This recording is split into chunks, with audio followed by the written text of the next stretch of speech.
First of all, Todd, please tell me about your impression of the forum. Oh, my impression of the forum is I'm always very excited to come to different countries to kind of see HR practitioners and the types of questions that they ask. Just the amount of planning and effort that's gone in to get a balanced view of HR challenges, HR issues, and HR opportunities, I think has been really great to see how the team has put that all together. I see. Are you familiar with Central Asian HR market? Very general. The market, Central Asian HR market. A lot of work that I do has been kind of in different parts of the world, including the Middle East, some other parts of Asia, not necessarily specifically Central Asia, throughout North America and in Europe. So I have a little bit of familiarity with what's happening here. So maybe after the panel discussion that you have right now, yes. Do you have any changes in your impression of our markets? Did anything become more familiar to you? So I think it just solidified something that I shared on the panel, which is HR people and HR challenges and HR opportunities aren't that different in different parts of the world, right? The challenges that are faced in kind of Central Asia or in Kazakhstan more specifically around trying to recruit people, trying to attract the best talent, for HR people to try and be a strategic influencer, those are quite common, and those seem to be the same challenges and opportunities that the forum is really trying to address right now too. Mm-hmm. So this is somehow close to the trends that you named during your presentation. Yes. Could you please summarize it for our video interview? Sure. So, the trends that I really talked about were focusing on organizational culture, strategic workforce planning, change management, and kind of the use of technology. And, as you look at those four things, you might think that they are very distinctive or unique or separate things to focus in on. But they all have such an interdependent relationship. For example, how do we build an effective organizational culture?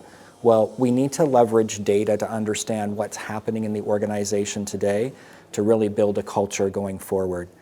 As we take a look at, change management, for example, as I shared in my presentation, a good majority of HR leaders globally, probably close to 97% of them, they are struggling with their organizational culture, not because that it's not a desirable culture, but the culture isn't helping to drive organizational success.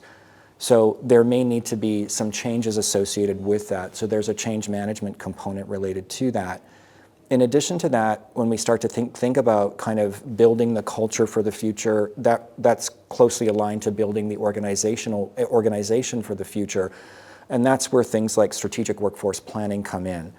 What is happening in the organization, not just today, but in 2 years from now, or 3 years from now, or 5 years from now, and what skill sets and competencies and capabilities will we need? We have to start planning for that now.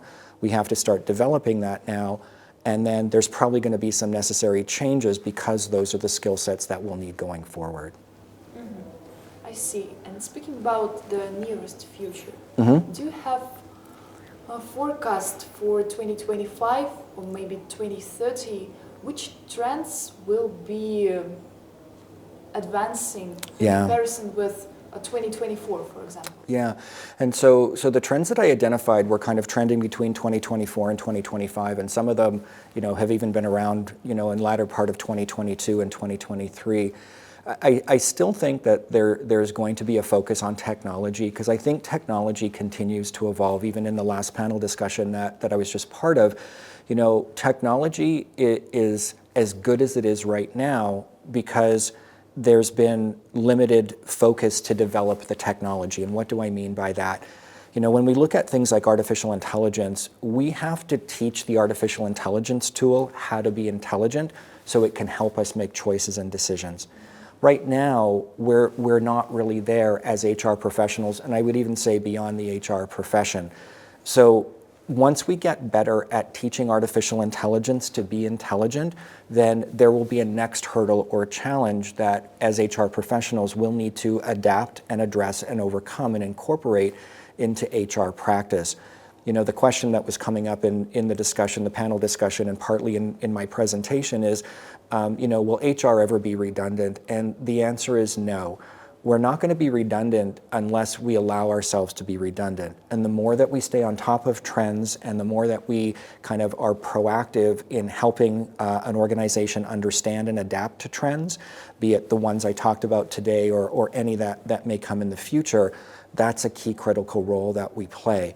And I don't think that will change any time. I would say that's a trend in itself, that we need to be on top of the trends.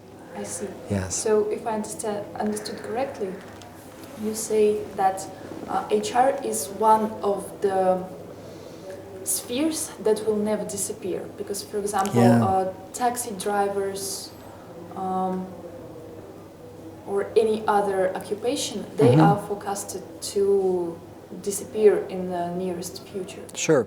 And so when you look at it, so even when you go to, say, the grocery store or market and you go to the cashier, there's been this belief that cashiers will be completely eliminated at this point in time by now. But we still see many grocery stores have, you know, a live cashier. Sure, there's some self-service checkout, but for the most part, there's either still people there or a balance between self-service and kind of full service. People still, I think, want a human connection and a human interaction in general, and we can't lose sight of that. That's why there's the human and human resources, right? We help to make sure that our organization continues to focus on the people aspects and elements.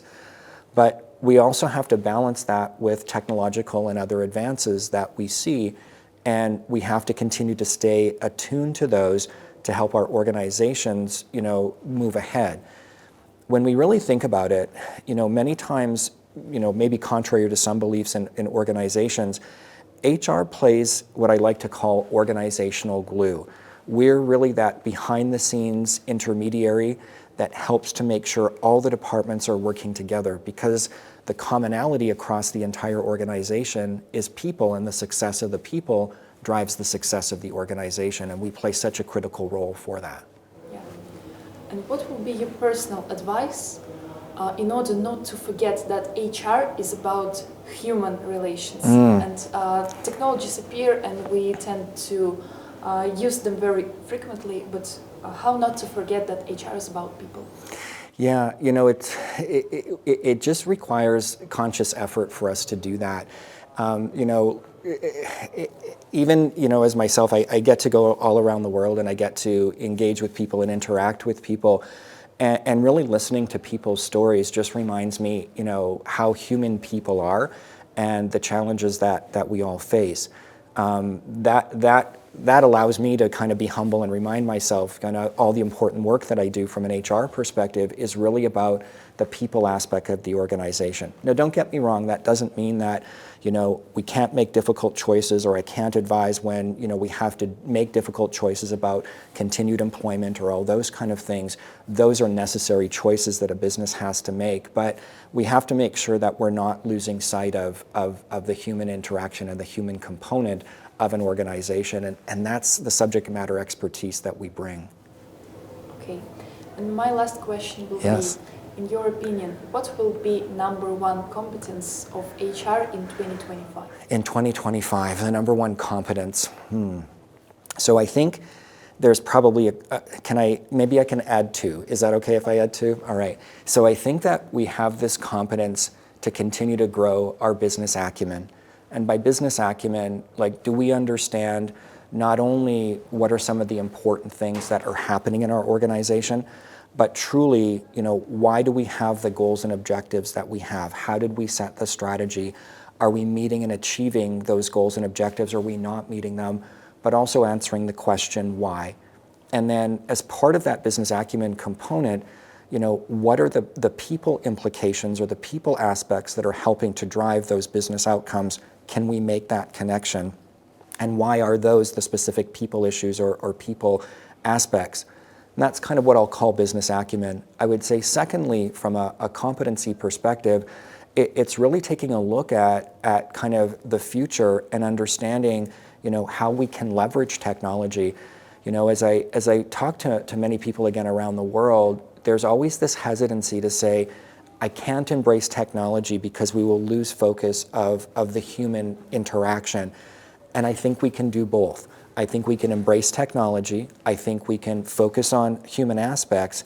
And I think it can be an amazing outcome for an organization, as well as all the individuals in the organization, including ourselves as HR professionals. That sounds very inspiring. So that's Thank all for me. you so much. Thank you so much.